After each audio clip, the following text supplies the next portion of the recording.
Gerą dieną, sveiki matyti ir nematyti veidai, labai malonu, smagu jūs čia matyti, susirinkusius tokią progą pasikalbėti apie išskirtinę pasaulio asmenybę, vieną ryškiausių dvasinių lyderių ant šios vietų dabar, su kuriuo turbūt kiekvienas turime tam tikrą savo santykį. Kažkas, nebejoju, esate skaitę ne vieną jo knygą, matę gyvai, galbūt net spaudę rankas ar kažkam iš jūsų, nežinau, barzdas patampė ar užkasų patampė, ką Dalai Lama mėgsta. Vieni jį vadina gyvojų Buda, kitiems jisai yra žemiškasis bodhisattvos švarus įsikūnymas, Tibeto dvasinis lyderis ir kovotojas už žmogaus teisės. Daug yra apibūdinimų, bet jisai pats apie save visą laiką sako labai paprastai: aš esu vienas iš 7 milijardų, tiesiog žmogus, tiesiog budistų vienuolis. Mes kalbam apie Dalai Lamą, jo šventenybę Dalai Lama 14. Šis susitikimas taip pat neatsitiktinis jo data, kadangi po kelių dienų Liepos 6 Dalai Lama minės 89 gimtadienį. Ta data ir datos sutapimas su lietuvišku mūsų kontekstu yra, žinoma, džiuginantis, nes tai irgi galima mistifikuoti ir priimti kaip tam tikrus ženklus. Ir tai Liepos 6 nėra vienintelė data, pavyzdžiui, ir mūsų kovo 11 yra prie pat kovo 10-osios visam pasaulyje, ir Dalai Lamos, ir tibetiečių, ir Tibeto rėmėjų minimos kaip tibetiečių sukilimo dienos. Svarbi mums 90 balandžio 3, kai Dalai Lama vienas pirmųjų pasveikino mūsų atkurtą nepriklausomybę, arba 91 rugsėjais, kai Dalai Lama atvyko pirmą kartą į Lietuvą. Ir nuo to iš tikrųjų mes pradedam irgi skaičiuoti tam tikros santykio, bičiulystės, ryšio su Tibetu ir Dalai Lamo istoriją. Ir tų istorijų yra daug. Pavyzdžiui, prieš kelias savaitės Vilniuje lankėsi Tibeto vienuolės, kurios čia rengia atsiskyrimą, vedė mokymus, pylė mandalą, galbūt irgi kažkas dalyvavote. Dar visai neseniai Tibeto atstovybė kvietė visus Tibeto rėmėjus viso pasaulio siųsti nuotraukų koliažus, kurie galiausiai Liepos 6 bus įteikti, parodyti Dalai Lamai, ir Tibeto grupės nariai Lietuvoje, čia aktyvistai taip pat tai darė. Žodžiu, istorijos tęsiasi, pasakojimai vyksta ir taip pat leidžiamos knygos. Ir čia mes šiam susitikimui pakvietėm Saulių Repečką, knygų redaktorių ir vertėją, kuris prieš keletą metų išvertė štai šią naujausią Dalai Lamos biografinę knygą, iliustruotą, įdomią, spalvingą. Jo iniciatyva jinai ir atsirado. Ir pradžiai pokalbio aš norėčiau klausti Sauliaus apie gimtadienį. Liepos 6 Dalai Lamos gimtadienis, o tai čia mums džiaugsmas, šventė, ir mes tai labai minime, bet Tibeto budizme. Kas yra gimtadienis? Ar Dalai Lamos gimtadienis yra kuo nors išskirtinis? Atrodo įjungiu. Sveiki, labai malonu tokioje apsuptyje ir Dalai Lamos portretas ir Tibeto vėliava, tiesiog fantastika sėdėti. Iš tiesų, čia mes su Gediminu pajuokavom truputėlį, kalbėdami apie tą gimtadienį. Aš dar kad pasitikrinau šiandien oficialiam visiškai etninių budistų tinklalapį. Mes turbūt daug kas žino, kas domisi budizmu, kad iš tikrųjų tibetiečiai nešvenčia gimtadienių. Nešvenčia gimtadienis kaip toks sugalvotas yra vakariečių, ir senovės lietuviai, va čia stovėdami atsiminėm, turbūt ne gimtadienius švęsdavo, o vardadienius pirmiausia, kai žmogus tapdavo žmogum. Tibetiečių gimtadienis truputėlį kitoks, paprastai jie prideda metus dar anksčiau, kai užsimezgimo vaisiaus jau skaičiuojamas truputėlį kitaip, reiškia tas laikas yra. Tai iš tikrųjų ta data yra tokia, na, sakykime, formali, na, labiau vakariečiams toks zabubonas, kaip čia pasakyti, pažaisti, bet žinoma visi džiaugiasi ir sakau, atsidaręs tą tinklalapį, kur jau tibetietiškai buvo parašyta ir visą kitą. Pirmas sakinys, kurį perskaičiau, buvo, nors mes nešvenčiame gimtadienių, bet paminėsime Dalai Lamos gimtadienį. Tai iš tiesų, na, įvairiai mąsčiau apie gimtadienį kaip po tokį budizmo pačioj tradicijoje. Tai nėra labai džiaugsminga šventė, kaip mes galėtumėm įsivaizduoti. Aš sakyčiau, kad mirtis kartais yra džiaugsmingesnė šventė toje tradicijoje dėl to, kad jeigu žmogus nugyveno tinkamai gyvenimą ir jo laukia tinkamas persikūnimas arba dar geriau išsivadavimas, tai yra didelė šventė iš tiesų. Gimtadienis yra visai kitoks, tai yra atėjimas į dar vieną samsaros ratą, dar kartą apsisuksim tam rate, o kaip tas gyvenimas pasisuks, dar didelis klausimas. Žinoma, Dalai Lamos gimtadienis yra visai kitas klausimas. Tai bet vėlgi, aš sakau, čia tas dvilypis požiūris į gimtadienį, kad mūsų vakarietiškas protas suvokia tą gimtadienį kaip kažkokią didelę šventę, ar ne, kad, na, tai tibetiečiai suvokia tai kitaip ir nebūtinai švenčia toks dalykus, bet na, džiaukimės iš tikrųjų galimybę paminėti tokios iškilios, turbūt vienos iškiliausių pasaulio asmenybių radimas į šitam pasaulyje. Kažką dar noriu. Gal tiek. Gerai, tai Sauliau, dabar grįžkime prie knygos.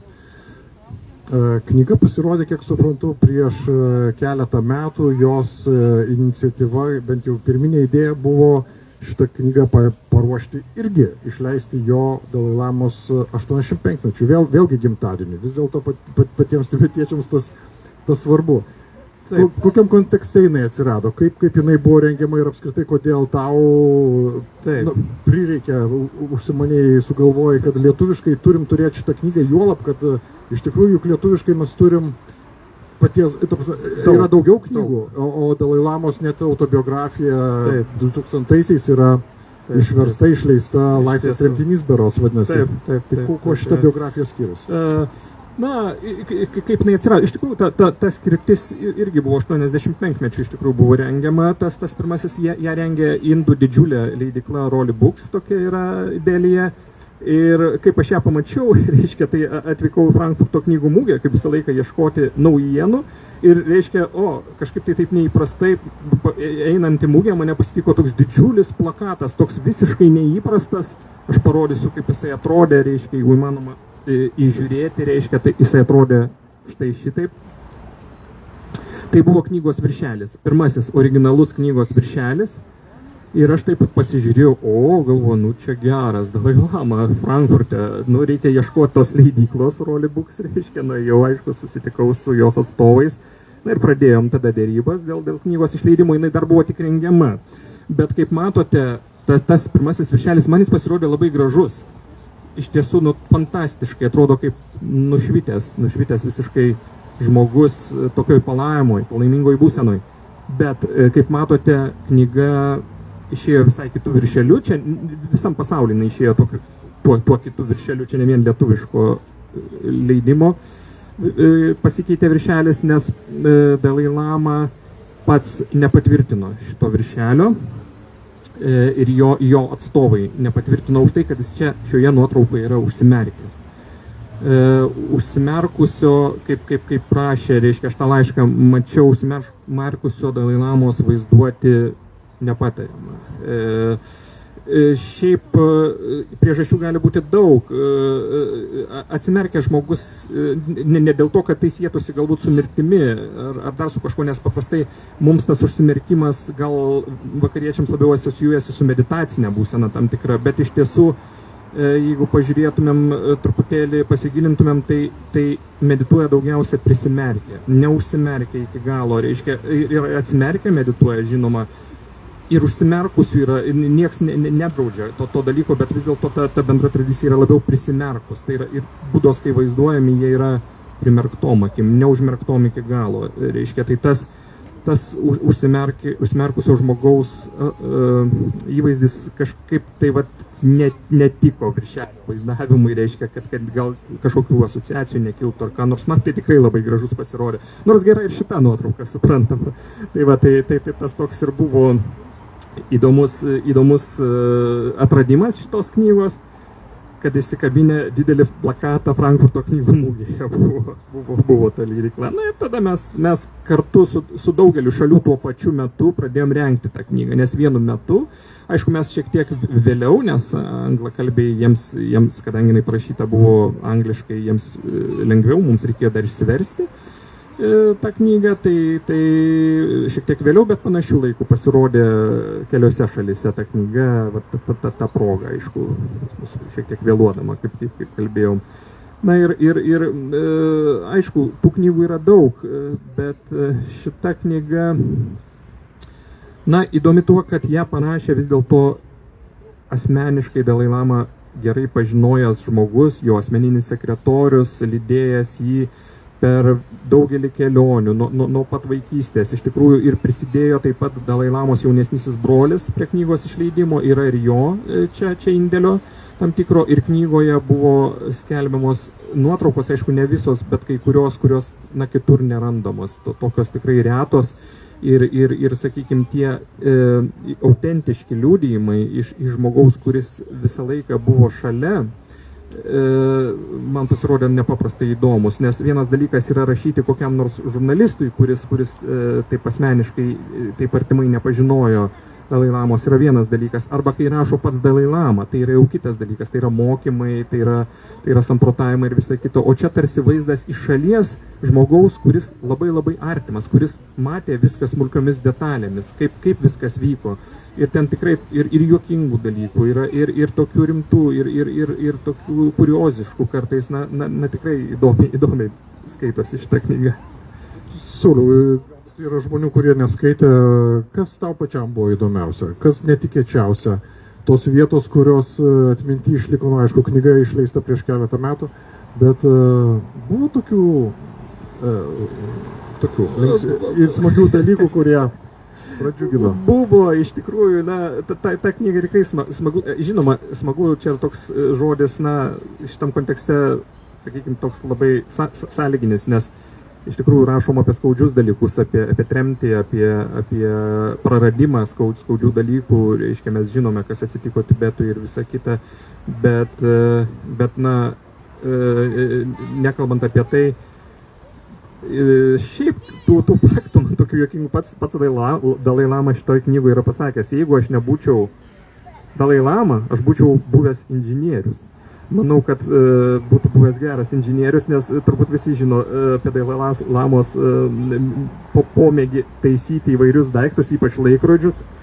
Tai man būdavo ten, taip čia nekalbant apie tam tikrus kitus dalykus, aš tik tai iš tų pikantiškų tokių detalių, kas įstrigo, tai kad Dalai Lama visą laiką imdavosi viską taisyti. Ir jeigu atsimenat filmą 7 metai Tibete, ten, kur vaizduojami du realūs asmenys, tarp jų Hairedis ir Auštnait, neatsimenu antro pavardės, yra to autentiškos, reiškia, tos pavardės tikrų žmonių, tai britų belaisviai, reiškia, pabėgė per Indijos, jie per Himalajus per porą metų pasiekė Dharamšalą ir buvo vieni, ne Dharamšalą, reiškia, pasiekė Lasą. O Austrai, ne Britų, man atrodo. Austrai. Bet Hairedis ar buvo Austras, man pasirodė, kad Britų buvo, gal Britų paimti į nelaisvę, Austrai, galbūt taip. Taip, teisingai, atsiprašau, čia spainiau. Tai kas Hairedis buvo neblogas, reiškia, meistras visų galų ir jį pakvietė vieną kartą sutaisyti, Dalai Lama dar buvo paauglys, sutaisyti kino projektorių labai mėgo Dalai Lama. Ir Dalai Lama sako, ne, lauk, aš sutaisysiu. Ir tinkamai, reiškia, uždėjo ir rytės ir visa kita, tai tas Hairedis buvo, geras, čia dabar atvažiavom į kažkokį laukinių kraštą, kaip jiems atrodė.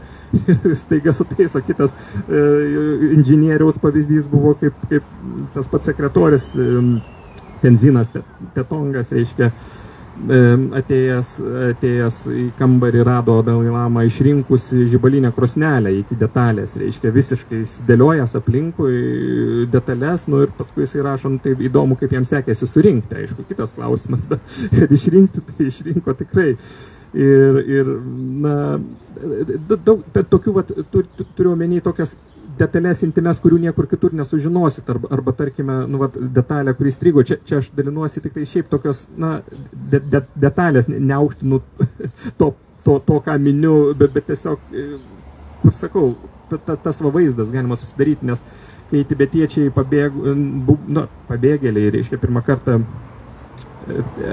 pasiekė Indiją, jiems buvo paskirta, aišku, ta vieta labiau Indijos pietuose, pradžioje ten buvo per karšta jiems ir apskritai kalnų gyventojams buvo per tankus oras, jie buvo pripratę prie retesnio oro ir pradėjo jie mirti, aišku, jie paprašė juos perkelti šiauriau, kur oras yra vėsesnis ir visa kita, bet pavyzdžiui, įsiminė tokia detalė, kad, sako, kai mes atėjom iš Tibeto, jau plynaukštės tos, reiškia, į Indiją, kur karštesnis oras, tai net nepagalvojom, kad taip gali atsitikti, nes jie visi buvo su tom čubom, vadinos. Čubas, toks drabužis yra storas, pakankamai tibetietiškas, šiltas, reiškia, ir sako, nu žinokit, kai įėjom į Indiją, tos čubos atšilo, neplautos porą metų.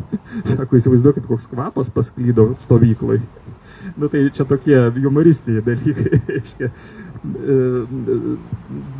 Na tai bet šiaip sakau, čia susidaryti bendram vaizdui, kiek yra visokiausių detalių, iš kurios susideda aplinka Dalai Lamos, jo portretas, aišku, kiek jis yra įkūręs, kiek jisai padaręs ir visuomeninių organizacijų, ten viskas minima, kaip jisai važiavo, kiek vis dėlto yra nuveikęs. Man dar įdomu, na, kalbėjom, kad lietuviškai turime tikrai turbūt keliasdešimt ar dar daugiau knygų. Įvairių, didžioji dalis jų yra, aišku, susijęs su dvasiniu mokymu, Dalai Lamos arba susitikimu su įvairiausiais žmonėmis apie psichologiją, apie mokslą ir panašiai. Kadangi tų knygų vis išleidžiama, tai matyti yra tam tikra paklausa. Jeigu ne komercinė paslaptis, kaip sekėsi šitai knygai? Ar žmonės atrado ją, biografinę knygą? Tai šiek tiek vis dėlto yra kitoks skaitimas. Taip, čia iš tikrųjų, čia geras klausimas, nes čia verta ir padiskutuoti ir pagalvoti, iš tikrųjų, nes kiek buvo leidžiama knygų apie Dalai Lamą, aišku, ten daugiausia su jo mokymais, galbūt susijusios ir jo paties mokymai, jo paties knygos, jos paprastai būdavo išperkamos labai greitai lietuviškai išleistos, o šita knyga nėra labai sėkminga, iš tikrųjų, aišku, tai yra kito pobūdžio knyga, tai ta coffee table turbūt galima apibūdinti, kur iliustruota, reiškia, kur galima pasidėti ant kavos staliuko. Tai nėra kažkokių mokymai, nors yra budizmo ir santraukos čia ir visa kita. Bet ir pagalvojau, kad ar čia dėl blėstančio šiek tiek dėmesio, galbūt yra Dalai Lama, gal Jurgos Ivanauskaitės laikais buvo labai, na, tokia banga susidomėjimo, galbūt paskui jinai pradėjo slūgti pamažu, atsiradusių, aišku, knygų yra tikrai nemažai, bet šita knyga yra unikali ir mes kažkaip tai kaip leidėjai lyg ir tikėjomės didesnės sėkmės, bet nėra tokio labai didelio entuziazmo, reiškia, dėl šitos knygos, bet aš čia nieko nesigraudinu dėl to, pernelyg tai yra suprantama, viskas vyksta savo eiga, tik tai vėlgi kartais pagalvoji, ar dėl knygos pobūdžio tai yra, ar dėl to, kad šiek tiek gal ir tas susidomėjimas yra apslopęs. Sunku pasakyti, nors Dalai Lama netaip seniai ir lankėsi Lietuvoje. 18 metai ir masė žmonių Siemens arenoje tuo metu. Ir arenoje, ir universitete visur buvo, iš tikrųjų, tai neatrodo, kad jis nueinantis yra nuo scenos. Jis gyvas mumise ir, aišku, gal jaunesnė karta iš tikrųjų ir mažiau jį žino, nes, sakykime, mums gal šiek tiek jau vyresniems, kaip čia pasakyti, žmonėms, kurie atsimena ir su nepriklausomybės Lietuvos, reiškia, pačią pradžią, kiek Dalai Lama vis dėlto mums buvo svarbus kaip simbolis tam tikras ir apskritai mes turėdami savo istoriją omeny visai puikiai atjaučiame Tibetą ir taip toliau, bet sakykime, jaunesnė karta gal nėra tokio jau ryšio su pačiu Tibetu, su Dalai Lama. Gal ir priežastis ir viena iš tokių gali būtų aišku labai gaila dėl to. Tai sakau, tų pasvarstymų yra įvairių, kodėl čia galėjo taip atsitikti, bet na, kita vertus taip yra, kaip yra. Tai renginio pabaigoje štai yra knygų, leidykla Saulius atsinešė, jeigu kam įdomu bus, tai gera proga įsigyti. Bet pakalbėkim dar apie paties Dalai Lamos asmenybę. Na, man, pavyzdžiui, labai intriguoja, įdomi ta istorijos dalis, kaip ir tai vakariečiams mums yra turbūt labai sudėtinga suprasti. 2 metų vaikas kažkur užkampį Tibeto visai netoli Kinijos sienos yra atrandamas valstiečių šeimoje, pripažįstamas kaip Dalai Lama. Jo visos šeimos gyvenimas pasikeičia, jisai atvyksta į Lasą, metai bėga, galiausiai jisai tampa ne tik Tibeto karalium, bet viso pasaulio tokia ryškia asmenybė. Kokie pačiam bruožai? Kas Dalai Lamos asmenį tau intriguoja, įkvepia? Na, iš tikrųjų, man rodos, tai yra, na, Avalokiteshvara tikrąją to žodžio prasme, nes tokia šviesi asmenybė, kuri iš gilumos tiesiog tie mokymai eina, aišku, jisai tam paviršiniam lygmenį, kurį mes tik tai sugebam apčiuopti ir tai yra labai svarbu, bet jeigu įsiklausytumėm, suprastumėm, kiek išminties tose žodžiuose yra. Jis iš tikrųjų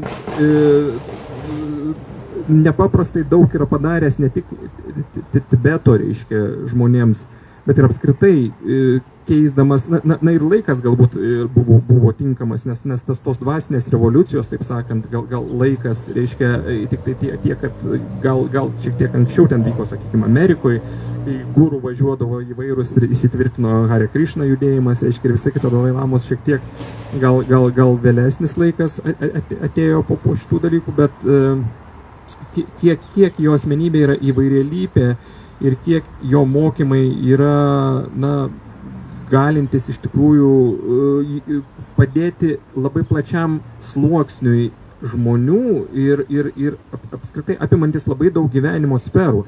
Jisai nebijo diskusijų su mokslininkais, nes, sakykime, kokį nors kitą dvasinį lyderį, kuris pats kviestų fizikus ir kitus mokslininkus į diskusiją, turbūt būtų sunku atsiminti. Nes tai lyg ir nuo toks paplauti turėtų religinį pamatą, ar ne, kad jeigu mes pasikviečiam mokslininkus ir jie dabar pradeda kritikuoti mano požiūrį, tai jau lyg ir sieja abejonę, nes žiūrėkit, vienareikšmiškas požiūris turi būti yra, tikėkit ir viskas. Dalai Lama taip nesako, aišku, čia budizmo prigimtis tokia yra, kad jūs susiraskit savo kelią patys, kiekvienas, ir netikėkit, o pirmiausia patirkit, tai yra patirtinė religija gan sunku vadinti, bet vis dėlto Dalai Lama yra tokio, jisai galėjo ir užsisklęsti, įvairiai asmenybės gali elgtis ir būdami dvasiniai vadovai, bet šiuo atveju jisai kviečia gydytojus, jisai prašo tirti encefalogramas daryti smegenų medituojančių, reiškia, kad suprastų, kas vyksta. Ir atsitinka toks dalykas, kad jo dėka iš tikrųjų daug kur mes pamatome, nes per jį, kai kas ateina iš budizmo pas mus taip stipriai, kaip be jo neateitų, sužinom tokius dalykus, kad iš tikrųjų tas mokslas visiškai neprieštarauja budistiniam požiūriui.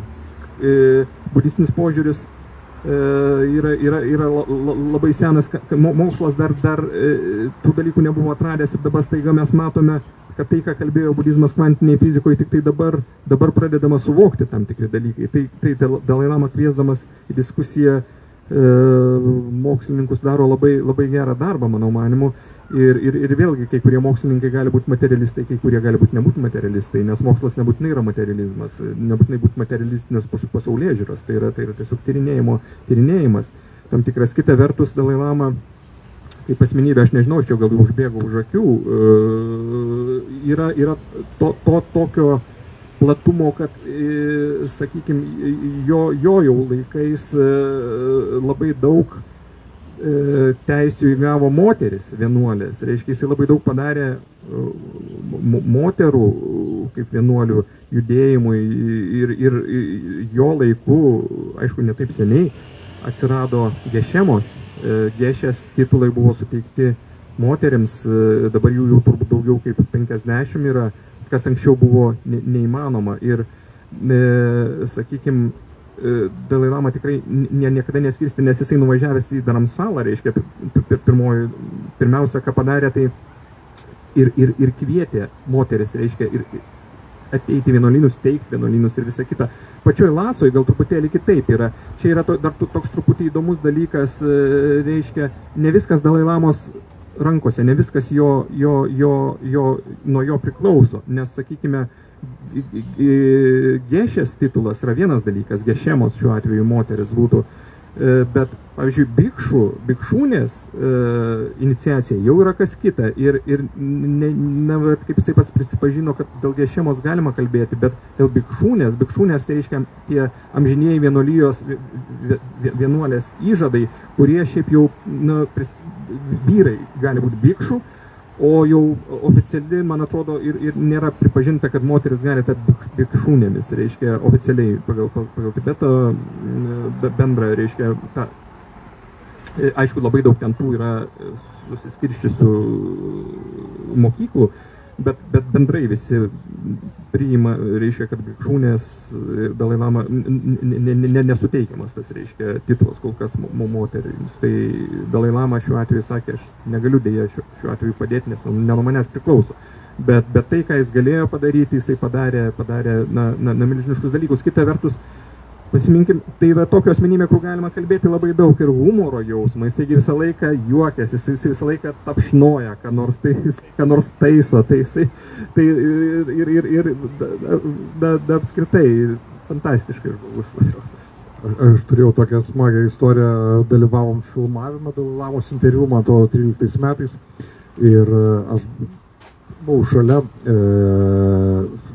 filmuotojų, tarsi aš nekalbinau, mano pusbrolis filmavo ir buvo toks labai juokingas epizodas. Mano pusbrolis turėjo Auskarą čia prie lūpos ir jisai prisegė mikrofoną Dalai Lamai ir tada, nežinau kuriuo momentu, ar prisegdamas, ar atsekdamas, pasilenkė prie Dalai Lamos, kad atsektų ir Dalai Lama, nes viskas buvo maždaug šitaip.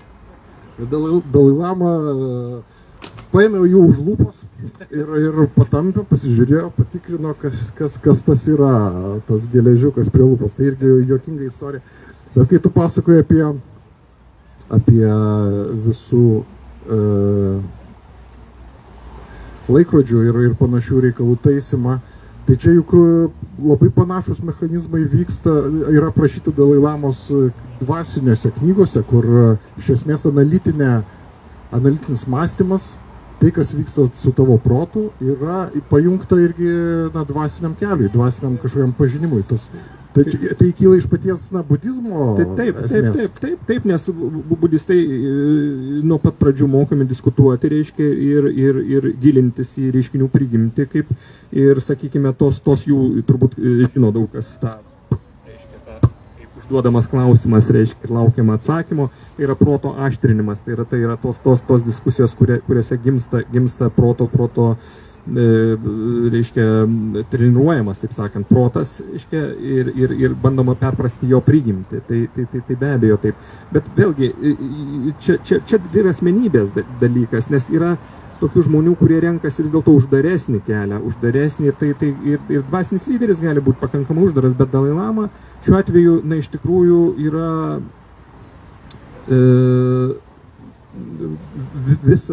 visa priimantis, visa apimantis, reiškia, žmogus, kuris kuris visus priima, įsileidžia, įsiklauso ir nori visiems, taip kaip yra Avalokitešvaros, taip ir turėtų būti, reiškia, kad jisai skelbia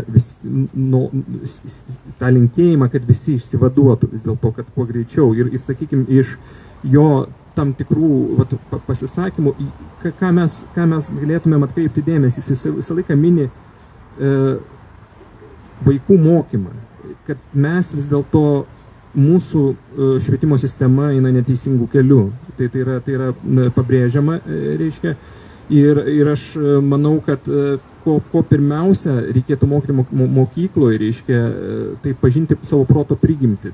Čia aišku skamba taip, oho, toks dalykas, bet jeigu paprasčiau kalbėtumėm, tai prasidėtų paprasčiausiai nuo dalykų, kaip sako mokytojai visą laiką, susikaupti vaikui. Bet, kaip sako budistai, ar kas nors mus moko mokykloje susikaupti? Ką reiškia susikaupti, sutelkti dėmesį? Ką reiškia valdyti dėmesį? Jeigu mes mokėtumėm valdyti dėmesį, mes būtumėm visi puikūs medituotojai, reiškia, ir tada mums būtų lengviau gyventi pirmiausia. Tai pirmiausia, mokėti tą dėmesį savo suvaldyti, kad jisai nebūtų kaip beždžionės, reiškia, kad nuo vieno prie kito šokinėja, kas ir yra. Kitas klausimas, reiškia, buvo, mes visi žinom Dekarto posakį, mąstau, vadinasi, esu, ar ne, kogito ergo sum. Tai iš esmės,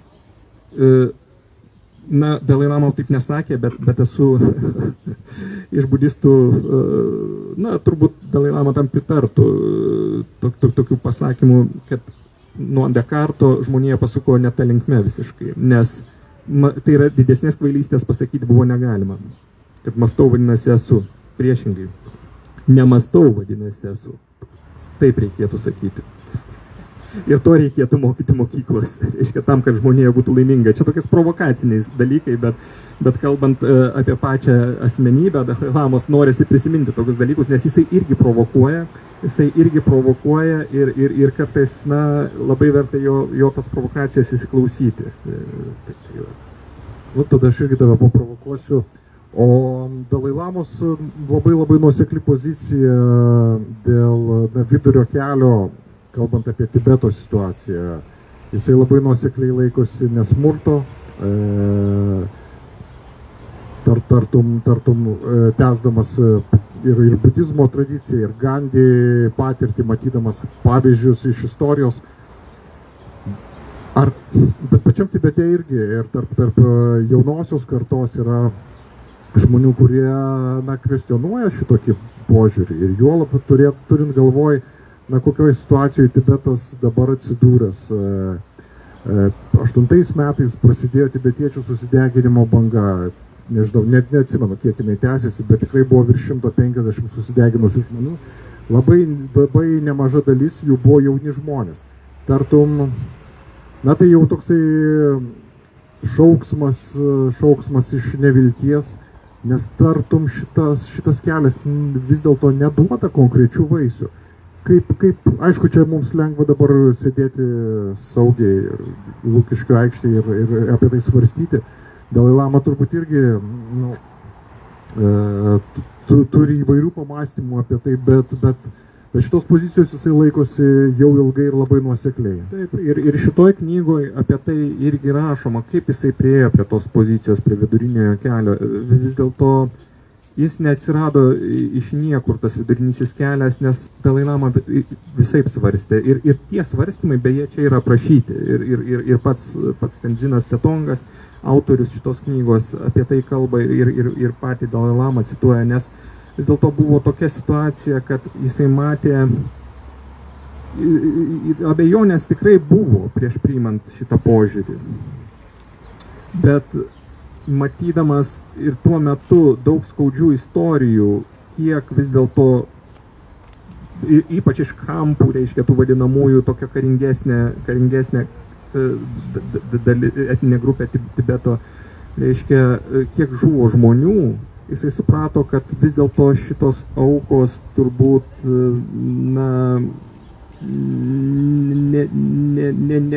tai, kad beprasmės, bet kad vis dėlto bus tik tai daugiau tų aukų, jeigu nepriims viduriniojo kelio, reiškia, tas vidurinysis kelias, yra jo esmė, kad Tibetas įgautų daugiau autonomijos, reiškia, negu kad turi. Bet, kaip pati savoka jau sako, reiškia, kad tai nebūtų visiškai nepriklausoma šalis, reiškia, su Kinija tai juos jie nuo senų laikų, ta glaudi istorija, sakykime, bet daugiau autonomijos.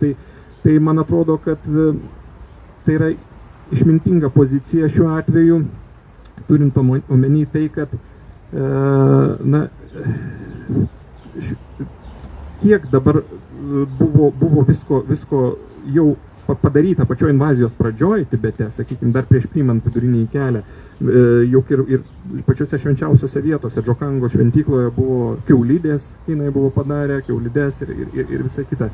Tai, sakykime, tibetiečiai, pats budizmas, pačiame budizme nėra tos pasipriešinimo koncepcijos, reiškia, blogių, nėra kad karo, kovos, reiškia, tokių instrumentų, kaip žmogus protas visiškai netaip ugdomas. Tai šiuo atveju arba prarandi kaip budistas savo protą, reiškia, tam tikrą prasme priešindamasis, arba žūvi. Tai klausimas iš tikrųjų, ką rinktis tokiu atveju, nes jeigu esi žengiantis tvirtai budistiniu keliu, tu negali nei žudyti, negali kenkti kitam. Kaip tokiu atveju elgtis? Kokį čia kelią gali pasirinkti? Prarandi arba, kaip atsakau, arba savo protą, reiškia, tą galimybę išeiti iš samsaros rato ir kitiems padėti. O mes juk žinome, ir Dalai Lama tą puikiai supranta, kad istorijos ratas yra ciklinis ir visos imperijos vėliau ar anksčiau griūva. Tai vėlgi, čia, kaip čia trumpam užsiminsiu, kad Dalai Lama puikiai žino, kad nukoręs koją sėdi kitas Buda, kuris vis tiek ateis. Tai dabartiniam kontekste, turbūt protingiausia pozicija vis dėlto pasirinkta jo yra. Aš suprantu jaunimą, bet, čia atsiranda tam tikra trintis vis dėlto su ta pasipriešinimo kova, sakykime. Aš ne apie susideginimą kalbu, bet jeigu būtų aktyvus priešinimasis, tai kaip tada su pačia giluminė budistinė koncepcija, reiškia, su pačiu žmogum, kuris siekia vis dėlto išsilaisvinimo ir kitų būtybių išsilaisvinimo. Tai, atsiranda tikrai toks sudėtingas. Ir tie susideginimai irgi kaip forma atsirado, irgi neatsitiktinai, jinai irgi tokia, šauksmas, bet nenaikinant kito. Nenaikinant kito, taip, nes vis dėlto čia yra, susideginimas yra truputėlį kita forma negu kito nužudimas. Šiuo atveju tikrai taip yra, nes paprastai vienuoliai pasiekia tokią proto būseną, kai jie gali savo tą leisti, susideginti. Jie negalėtų leisti ką nors nužudyti, bet jie gali leisti savo susideginti, nepakenkdami savo proto būsenai. Tam tikrai mes tą galim puikiai suprasti, nes iš tikrųjų tas bardo būvis išėjimas iš šio bardo, gyvenimo bardo, nes yra tų bardo būvių keletas, reiškia tam tikrų, ir mirties bardo yra lygiai toks pats kaip ir gyvenimo bardo, tai mes tiesiog pereinam iš vieno būvio į kitą ir vėl grįžtam arba į gyvenimo bardo būvį, reiškia, nes tai yra tik tarpinė būsena, arba išsilaisvinom. Tai aišku, savo tą protą galima parengti taip, kad susideginimas gali nepaveikti, reiškia, tavęs, nes, savižudybė kaip tokia yra tik labai išskirtinė jau priemonė budizme, bet šiuo atveju, kaip mes turbūt ir matėm, tie, kurie buvo pasiekę daug vienuoliai, jie susidegindami nejuto skausmo. Jeigu matė, tai iš tikrųjų sėdėdavo ramiai, tai kas neįmanoma visiškai nepraktikuojančiam žmogui.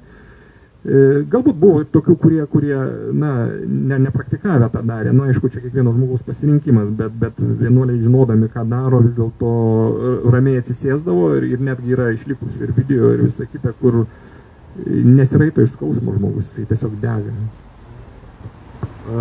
Dalai Lama, aišku, yra tapęs pasaulyje Tibeto laisvės simboliu ir turint galvoj, vis dėlto tame yra ir tam tikro romantizmo,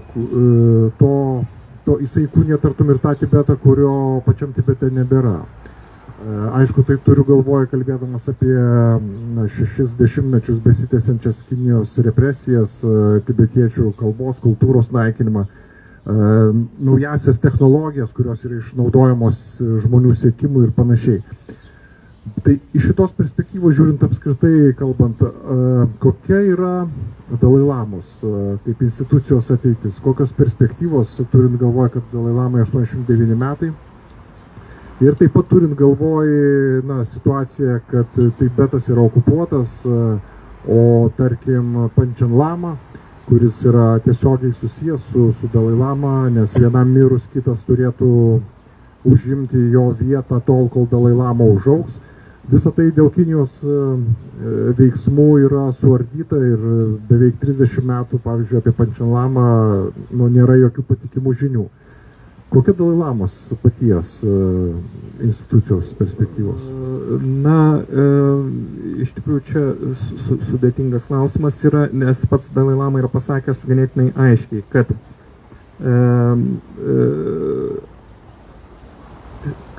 kas atgims kaip kitas Dalai Lama sprendžia tik tai jis pats, reiškia, kad tai nėra Kinijos jokių institucijų prerogatyva, nors Kinijos institucijos netaip seniai yra priėmusios tokį keistą įstatymą, kuris sako taip, kad atseit Dalai Lamos skirimas, reiškia, yra sena tradicija, kadangi tai buvo jie nori pritempti prie savo administracinių teisės aktų, reiškia, kurie ten jų teigimų siekia gilę senovę, kad atseit Kinijos valdovas skirdavo tam tikrų religinių grupių lyderius savo nurodymais, reiškia, kad ir dabar taip turėtų būti. Bet iš tikrųjų tai yra visiškai nesąmonė ir tai yra priimtas kaip įstatymas, reiškia, yra ten nara 19, nara 5, ten kažkokie punktai, reiškia, ne taip seniai. Bet iš tikrųjų tai keistas dalykas, nes tuos vadovus, reiškia, lyderius, kaip jie sako, sektų religinių, kaip čia būtų ir Gelugas, ar ten Karma Kagiulinija, ar dar kas nors iš tų senųjų, reiškia, netaip svarbu, kad jie buvo iš tikrųjų paskirti ne kinų valdovų, mandžiūrų, reiškia, tai buvo kitos dinastijos valdovai, reiškia, jie atseit remiasi tradiciją, kad pagal tradiciją jau buvo skiriami kinų valdovų, bet ne kinų valdovai, jie buvo skiriami ir pats Dalai Lama kaip po toks buvo įvardintas ne kinų valdovų, o buvo mongolų, reiškia, tai tas Altanas Hanas, reiškia, jį pavadino Dalai Lama. Tai trečią Dalai Lama, reiškia, Sonama Getso, ir pati ta institucija užsimezgė visiškai be jokių čia kinų, nei su jokiu indėliu ir taip toliau. Dabar jie kalba apie kažkokią auksinę urną, kad auksinė urna padės išrinkti naująją inkarnaciją ir visą kitą. Kažkoks, aišku, kad siekime bet kurią kainą perimti tos atgimusiojo tulpų, reiškia, paskelbimą Dalai Lama, bet Dalai Lama sako vieną dalyką, Dalai Lama gali atgimti tik laisvoje šalyje, nes kitaip Dalai Lamos institucija netenka savo prasmės.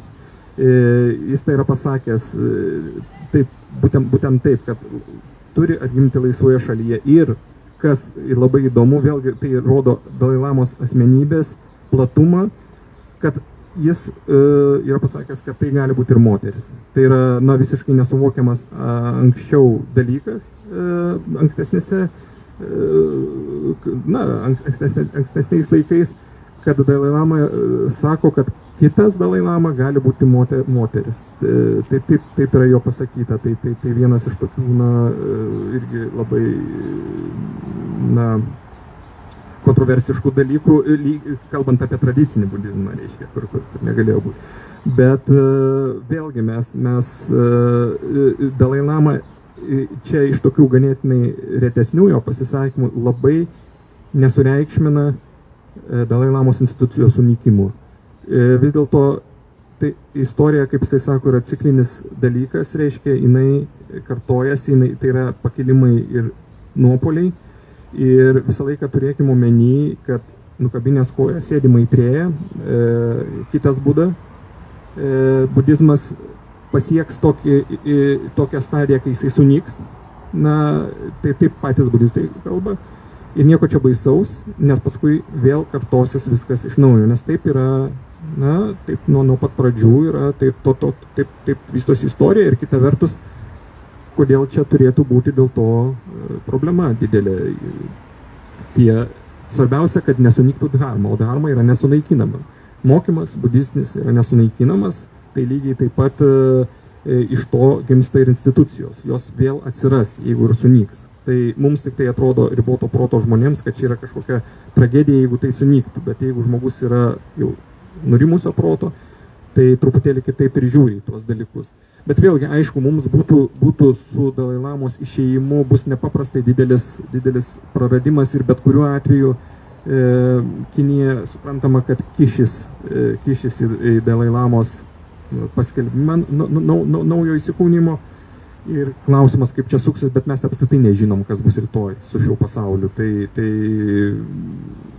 vėlgi, sunku prognozuoti, kaip čia bus. Tai dar vieną tokį sunkiai prognozuojamą klausimą apie patį Tibetą. Aišku, šiandien mes turbūt kalbėdami apie Tibetą galim kalbėti apie keletą jo formų. Tai yra Tibetas okupuotame Tibete, toj senojoje istoriniai teritorijoje. Yra Tibetas egzilyje įvairiose skirtingose šalise. Indijoje yra didžiulė bendruomenė, bet Indijos tos bendruomenės išsiblaškiusios įvairiose kraštuose. Yra Tibeto rėmimo grupės, vėlgi įvairiose kraštuose, didžioji daly turbūt yra būtent ten, kur yra tibetiečių bendruomenės, bet turint, pavyzdžiui, galvoju, čia Lietuvos Tibeto grupė, kuri veikia nuo Ivanauskaitės laikų ir čia jau beveik artėja turbūt 30 metų. Tai Tibeto pačių formų, pačių yra įvairiausių, bet situacija pačia tenai jinai yra kebli ir, tarkim, iki pandemijos, iki Rusijos pradėto karo Ukrainoje, čia Lietuvoje susidarė toks įspūdis, kad Tibetas buvo tartum grįžęs į tą viešąją erdvę. Politikai kalbėjo taip pat ir apie Tibetą, apie Uigūrus, apie Hongkongą, apie Taivanį, kalbėdami, aišku, apie Kinijos perspektyvą ir kaip žmogaus teisų pažeidimai vyksta tose kraštuose, taip pat minint ir Tibetą. Vis dėlto karui prasidėjus Ukrainoje, Tibetas vėl atsitraukė, pradingo iš to radaro ir to politikų mąstymo darbotvarkės. Su Dalai Lama, kuris tikrai įkūnija laisvą Tibetą, nes yra simbolis, kuris ryša Tibetą, laisvą Tibetą Tibete ir Tibetą egzilyje. Kokios šalies perspektyvos žmonių, tibetiečių, kiek tenais pats Dalai Lama yra svarbus, ar pavyzdžiui vakaruose galbūt tas Tibetas įsikūnys ir jau įsikūnės į pačias įvairiausias formas, maldos vėliavėlės, praktikos įvairios, kur čia Lietuvoje irgi yra bendruomenės. Tibetietiški būgneliai ir panašiai. Ar vis dėlto Tibetas bus atiduotas kinų drakonui suryt dėl mūsų šventos ramybės ir galimybės vartoti puikias, pigias kiniškas prekes? Na, vėlgi, aišku, sudėtingas prognozuoti klausimas. Tibetas, aišku, tikrai labai įvairiom formom egzistuoja, kaip Gediminas sako, ir pirmiausia, pati stipriausia yra dvasinė forma, kuri niekur nedings ir kuri yra nesunaikinama, o dėl regionų, na, keistai, iš tikrųjų, keičiasi, dabar aišku, Kinijos politika yra žiauri ir siaubinga, ten iš tikrųjų ir netgi Tibeto vienuolynuose, pačiuose Lhasa ypač prispausta yra, negalima nieko, nei vienuolių įžadų duoti, nei nieko, jeigu neišlaikai kinų kalbos ir egzamino, ir istorijos kinų reiškia, ten yra tam tikri ribojimai, dėl to kai kurie vienuoliai netgi išeina klajoti, kad tos kalbos egzamino nelaikyti ir visa kita, ieško savo kelių. Šiaip Tibetas yra labai didelis. ir didžiulė teritorija. Ir bent jau kol kas, aišku, perspektyvos yra ganėtinai liūdnos, žiūrint į tuos imperialistinius užmojus pasaulyje, kas dabar darosi, kaip čia viskas suksis, labai sunku pasakyti. Bet turint omeny Tibeto vis dėlto tuos vidinius klodus dvasinius ir jo dydį, kiek yra vis dėlto, kad kinai su technologijom seka, ten bando ardyti tas bendruomenės yra faktas, bet vis dėlto tikrai jiems nepavyks visko išardyti. Bet kuriuo atveju, aišku, labai daug yra tibetiečių tremtyje. Indija yra priglaudusi, didžiulės bendruomenės yra labai plačiai pasklydę po pasaulį, Tibeto mokytojai, labai yra nemažos bendruomenės ir Amerikoje ir visur kitur, jos niekur nedings. Ir kad ir kaip kinai norėtų tą kraštą asimiliuoti, dalį, žinoma, pavyks ir dabar jau yra, aišku, labiausiai kenčia Lhasa ir centrinė Tibeto dalis, bet kitur jiems netaip gerai sekasi. Tai vėlgi, kiek mes išlaikysim savito Tibeto, vis tiek šiuo atveju silpnoji pusė yra imperija. Visą laiką silpnosios pusės yra imperijos. Nes jos vėliau ar anksčiau pradeda birėti ir viena ar kita forma. Vėlgi, sakau, istorija, aišku, ciklinė. Tai nereiškia, kad subirės ir paskui vėl viskas taiko ir ramybėj gyvens.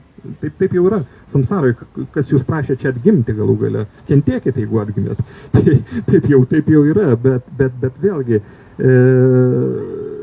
Tibeto visas dvasinė stiprybė ir visas kultūrinis, religinis palikimas gyvuos be abejo, kad ilgiau už imperiją. Ir vienaip ar kitaip pradėjus keistis Kinijos politikai, galbūt tai įvyks labai negreitai, bet aš manau, kad įvyks, nes kaip istorija rodo, tai yra ciklinis dalykas ir vėliau ar anksčiau tas pradeda įvykti. Tai Tibetas pradės iš po žemių lysti. Tegu jisai būna ir pasislėpęs kur nors. Jisai pradės lašeliais sugrįžti į savo tą teritoriją, tą tikrąją savo žemę istorinę.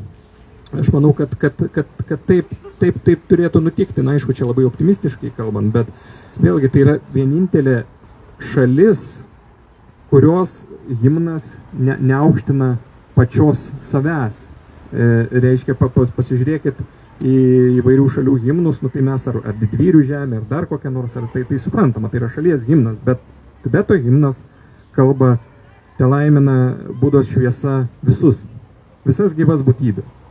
Tai tokia šalis, jinai negali sunykti, jinai yra visur.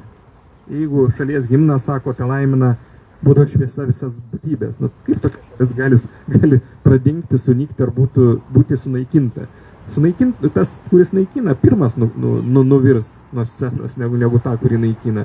Tai nepaprastai yra stiprybė vis dėlto tos šalies ir nėra taip paprasta sunaikinti, kad kinai ir kaip įvairiai. Bet vėlgi, čia aišku bus labai tas klausimas opus kitas Dalai Lama, ateinantis. Kaip bus? Tikrai labai sudėtinga prognozuoti. Šiuo atveju, kaip bus ieškoma, nes čia jau kinai įdės visas pastangas savo, nes kiek atsimenat, kur tik tai Dalai Lama ką nors pasako, kinaigi įvairiai bando iškart propagandą skleisti, dezinformaciją ir visą kitą juodinti, kad buvo paskleista žinia, kad Dalai Lama serga vėžiu, kad netrukus mirs, kad jau viskas ir taip toliau. Aišku, kad jie pasitelks visas priemonės. Kai kinų komunistai pradeda kalbėti apie reinkarnaciją ir tikėjimą šitokia pasaulio supratimu, tai irgi tampa labai keista, juokinga ir paradoksalu. Visiškai, nes kai taip šitoj knygoje beje irgi apie tai rašoma, kaip Mao Dzedūnas. Dalai Lama buvo susitikęs su Mao Dzedungu, reikia sakyti, dabar net nežinau, Mao Dzedongas, žodžiu, su žvaigždė Kinijos didžiąja. Tai jisai tiesiai Dalai Lama pasakė, kad ta kvaila, sako, kaip religija yra nuodas, paprasčiausiai. Tai nuodijate žmonės. geras požiūris, teisingas, aš manau. Tiek nesuvokti reiškia, apskritai kalbant apie budizmą, aš dar tikėčiau apie religijas, tas vadinamas tikėjimo religijas, bet budizmas kaip toks, tai nėra religija, reiškia, ir vadinti tai nuodu, tai reiškia elementariausia, nesuvokimą visiškai nesigaudimą ir staiga jie nori reinkarnacijas kitas skelbti. Čia jau prasideda visiškas prasilenkimas su bet kokia logika. Ačiū, Sauliau. Galbūt publika, klausytojai nori įsijungti į šį pašnekesį, užduot klausimą, pasisakyti, turit idėjų. Arba himną moka tibetiečių sugėdot. Beje, labai gražus jisai, skamba tikrai labai gražiai.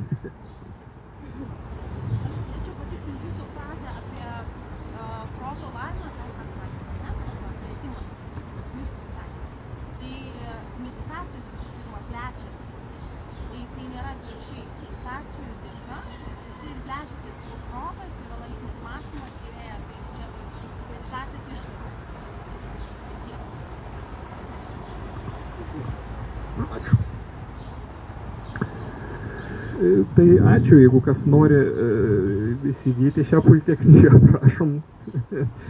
Ačiū, kad tada apie prasmingus dalykus pakalbėjom. Ačiū, Gediminai. Ačiū, Sauliau. Ir linkėjimai ir ilgų metų Dalai Lamai. Jo, linkėjimai, čia tas renginys ir buvo. Netrukus visai Dalai Lamos gimtadienis, kad ir kaip žiūrėtų tibetiečiai ir budistai, bet prisiminkim.